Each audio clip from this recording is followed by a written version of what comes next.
Hello, how are y'all? I hope you're doing well because I certainly miss all of you. Um, but at least we get to communicate this way, which is better than nothing. Um, I'm going to be reading a book with you called Trapped in Death Cave.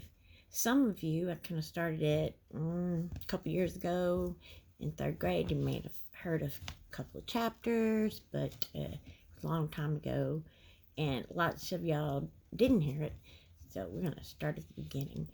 It's written by a man named Bill Wallace. He was a fourth grade teacher, and he was trying to make some adventure novels that and mysteries that his boys would like, because he didn't think there was that huge of a selection in the library. So he also became a principal afterwards, and this book takes place in Oklahoma. And anyway, I'll show you the cover so you can see. Kind of cool, huh? Yeah, I think so. Anyway, it does have some scary parts in the book, and when it does, I'll turn out the lights and read it to you in the dark with my flashlight. And at home, if you'd like to turn out the lights and listen and watch, then you're more than welcome. If it freaks you out too much, then leave the lights on and listen. Okay, this is essentially about two young men who were friends. They were, I think they were in like fifth grade, I think. And one of them had a vacation place in Chickasha, and the other one lived there permanently. But every time the one that came down on vacation got there, as soon as he got there, they got together because they were best friends, and that was the best thing of going to vacation there. All right. Brian stuck his little fingers against the corner of his mouth and whistled as loud as he could. He listened. There was no answer but the rustling of the Oklahoma wind through the pear tree by the cabin. So he tried it again. This time his whistle was so loud and piercing it made his eyes scrunched up. Still nothing. No one appeared at the door of the big house across from the cabin. No whistle came back to his ears from the rough, rocky slopes of the hills. Finally he shrugged and walked back down the steps. Mama met him right near the bottom. "Must be out playing football," she said, peeking over the big box of bed sheets in her arms. "Must be," Brian agreed. Dad was digging stuff out of the car trunk. For a second, it reminded Brian of somebody getting eaten by a shark. The way the trunk lid gaped open like a big jaw, and the way Dad was stuck inside, with only his bottom sticking up and his legs dangling out. Dad finally got the ice chest that he was fighting with. He made kind of a grunting sound as he wrestled it out of the trunk and got his feet on the ground again. "Gary coming?" Brian shrugged. "Must be off playing football or something. I whistled, but..." Dad made another one of those grunting sounds when he picked up the big ice chest in his arms. "Grab those 2 sacks of groceries." He jerked his head at the sacks on the ground. "You help us put stuff away, and maybe Gary'll be home by then." Brian grabbed the sacks and followed Dad up the steps. When they got to the top, Mama was there to open the door. Brian paused for just a moment. There was still no sign of Gary.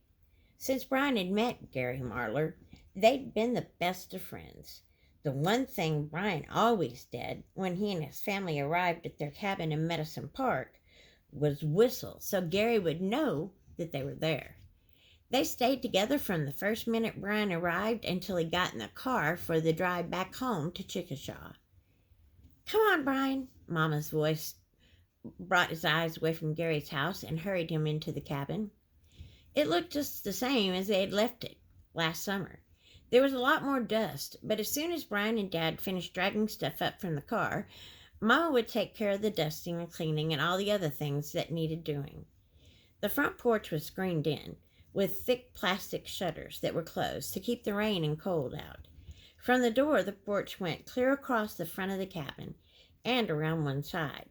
That's where the beds were. Brian followed Mama through the door on the right, where the kitchen and living room were.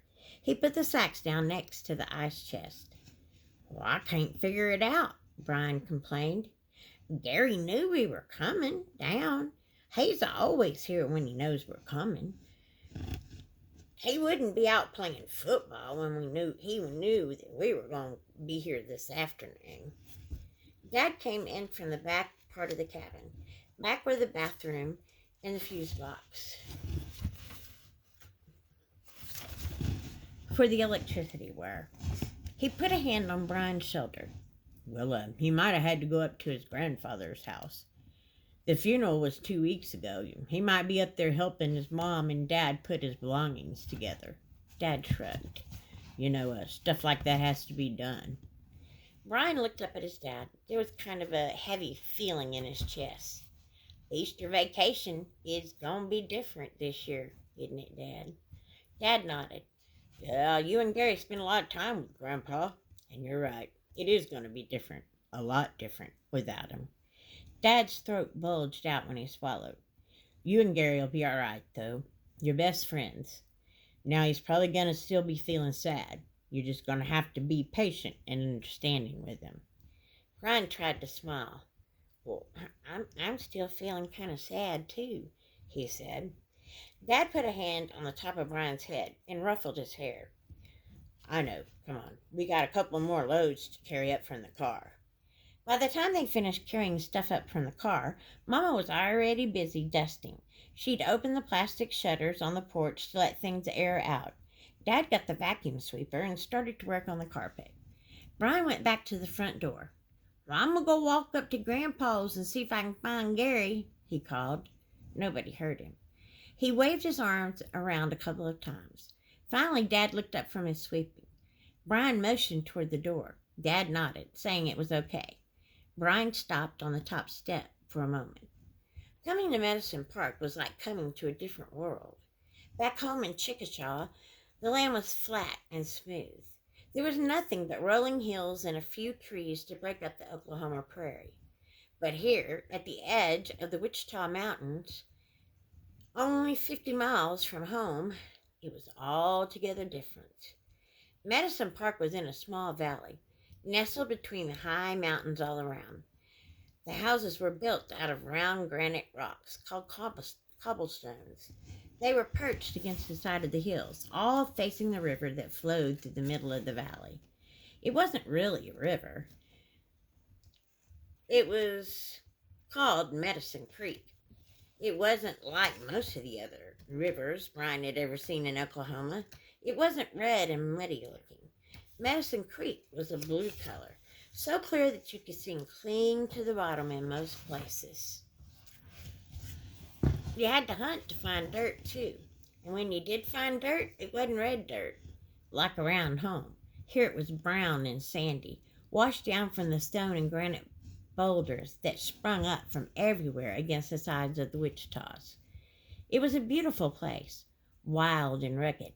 There were areas so hard to get to that no more than a mile away from the cabin, Brian bet he and Gary could find places no one had ever explored before. "Brian! Hey, Brian! Brian!" Brian blinked. The whispered sound of his name snapped him out of his daydreams. He looked around.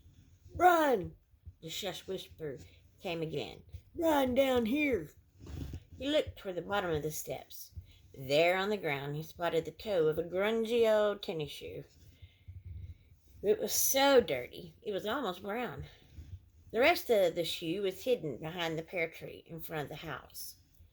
Brian jumped down the steps. Sure enough, Gary was attached to the other end of that shoe. "Hey, Gary, what are you doing snaking around and hiding behind that old tree?" Gary put a finger to his lips. Shushed him. "Well, I got something to show you, but we can't let nobody else know. Come on."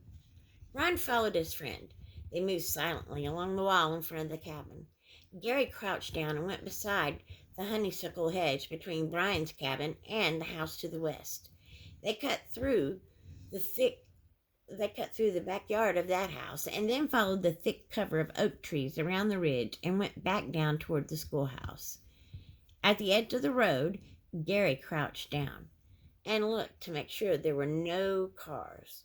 Brian squatted beside him, tapping him on the shoulder. I'm awful sorry about Grandpa's accident. Gary's eyes were tight when he looked up. His jaw stuck way out, almost mean and determined looking. It wasn't no fishing accident, like everybody thinks, Gary growled instead of whispering. Huh? Brian frowned. Somebody killed him. I don't know who yet, but I know somebody murdered my grandpa. Come on, I'll show you. Kind of sad. So other people are calling it an accidental death, and Gary is just sure that it is no accident at all. And so I'm sure these boys are probably going to try to get to the bottom of it. All right, next time we'll read chapter 2. In the meantime, thinking, what do you think might have happened to Grandpa? Do you think Gary's right, or do you think the people that said it was just an accident were right? I don't know, but we're gonna find out. All right, that's all I guess for today. Miss y'all, love you.